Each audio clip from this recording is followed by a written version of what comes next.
এই মেয়েটি দোকানে এসে একটি জুস নিয়ে পকেটে ঢোকায়। পথে যেতে আরেকটি ছেলে এটা দেখে বলে কি, এই দাঁড়া, তুই চল দোকানে চল। দোকানে গিয়ে দোকানদারকে বলে, আমি আপনাকে একটি জাদু দেখাবো, দেখবেন? দোকানদার বলে, হ্যাঁ, আমার জাদু দেখতে খুব ভালো লাগে, দেখাও তুমি।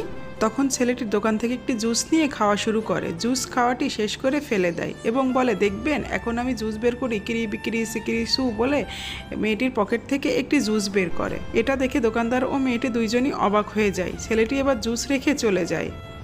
এবার মেয়েটি ছেলেটিকে ডেকে বলে, তুই তো জাদু দেখালি, এবার আমার কথা শোন, এটা হলো আমার বাবা আর এটা হলো আমার বাবার দোকান। ছেলেটি ভয় পেয়ে বলে, আঙ্কেল আমি মজা করেছি, আমাকে মাফ করে দেন। দোকানদার তখন বলে, আমি এত মজা বুঝি না, আমার 10 টাকা দাও। ছেলেটি বলে, আমার কাছে শুধু 10 টাকাই আছে, আমার মা দুধ কিনতে দিয়েছে। তখন লোকটি 10 টাকা নিয়ে বলে, তোর মার কাছে গিয়ে আবার 10 টাকা নিয়ে আয়, এখন এখান থেকে যা। ছেলেটি তখন কাঁদতে কাঁদতে চলে যায়।